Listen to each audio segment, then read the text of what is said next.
Oh my gosh, look at that yolk. Eggs Benedict is my favorite breakfast in the whole world. We'll start off by making our poached eggs, and to do that, I'll add just a splash of vinegar to some lightly simmering water. The vinegar will give you very nicely shaped poached eggs. Before you crack in your eggs, you'll want to clean them up just a touch by cracking them into a small strainer, and if you move them carefully around, it should get rid of some of those extra loose bits of egg white that'll make for messy poached eggs. Once I've cleaned this first one off, I'll toss it off into a bowl, and then I'll do the same thing with my second egg. Again, just ever so carefully rolling it around in the whisk, and when it looks clean, you can pour it off into your bowl. From there, I'll create a small vortex in the water using a whisk, and then drop them right into that vortex. As you'll see, this pulls them to the center and keeps them nice and clean when you drop them into poach. Just give it another little stir to make sure they don't stick. While we let these cook for about 3 to 4 minutes, I'll start working on melting down the butter for our Hollandaise sauce. For the Hollandaise, we'll need 2 full sticks of butter. I know, it's a lot of butter, but not only will you want more Hollandaise, but it's also easier to make a Hollandaise if you use higher quantities of butter. This is one of the hard parts about making Eggs Benedict. To pull it off, you'll be working on a few different components at once while you make your dish. We'll let this melt down over low heat while we go to finish off our eggs. I'll put a bit of oil on a small baking sheet just so they don't stick. And once the whites are fully set but the yolks still look pretty jiggly and runny, I'll take my finished poached eggs out. You'll see that when I press my fingers onto that yolk, it's nice and squishy, but the white on the outside is still set. That's the sign of a good poached egg. Leave this hot poaching water off to the side. We're going to use that later to reheat those eggs when we plate everything. As a next step, we're going to toast off our English muffins, and I have a great little trick for that. Most of the time, you'll probably get English muffins that aren't cut quite yet. They'll come just like this. Instead of cutting them with a knife, grab a fork.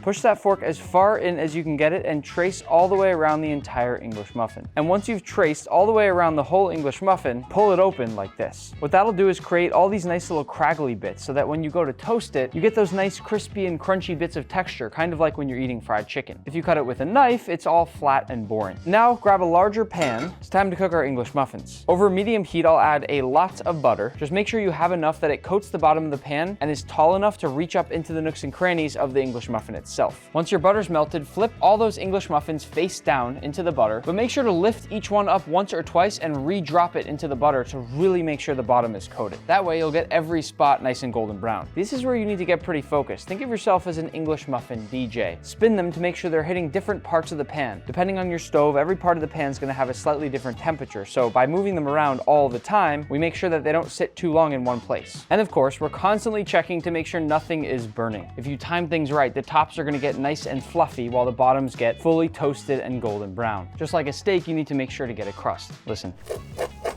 We're looking for a nice golden brown color that's kind of similar to the tops of the English muffins. Once they look something like this, I'll turn off the heat and I'll leave this here. These will stay nice and warm while we make the last component, our Hollandaise sauce. To cook it, you'll need to make a double boiler. Just add about a ½ inch of water to the bottom of a pot and then find a heat-proof bowl that fits inside that pot. This will basically just create steam around the bowl to cook the Hollandaise sauce. While that's heating up, I'll separate out 8 egg yolks. I tend to just crack them into my hands. Remove as much of that white as you can and then add them to a bowl. There's 1, 2, 3, 4, 5, 6, 7, and 8. Save these egg whites and use them for whatever you want. And then add these to that medium-sized bowl along with 2 tablespoons of lemon juice. Sometimes I measure, sometimes I don't. And then we whisk. You're gonna whisk this for a little while. Usually it takes about 3 to 5 minutes or until you get this sort of ribbon-like texture when you lift it up. This is a really good time to practice different types of whisking methods and seeing how fast you can really whisk. Once you lift it and feel like it's reached that ribbon-like consistency, go ahead and scrape down the sides. Bring it over the heat, making sure to keep that water underneath at a very low simmer and immediately begin whisking. This is what makes Hollandaise so difficult. If you leave any of the egg in one place for too long, it'll turn into scrambled eggs. While continuing to whisk, I'm gonna grab my melted butter and slowly start to pour. To properly combine this butter and egg, you need to whisk quickly and pour slowly. If you ever need a break, put down the butter and just whisk, whisk, whisk.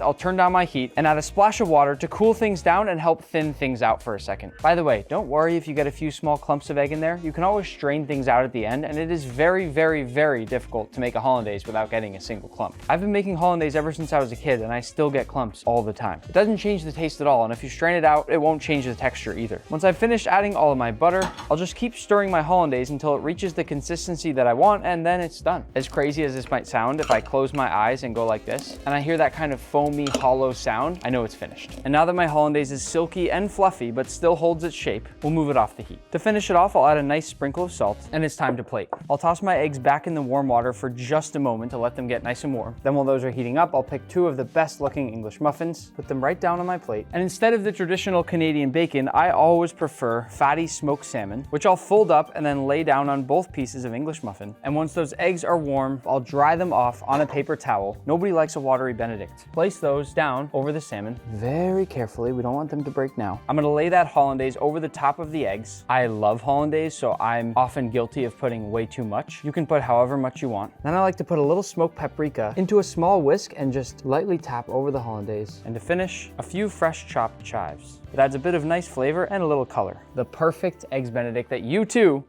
can make at home. I got dibs on both.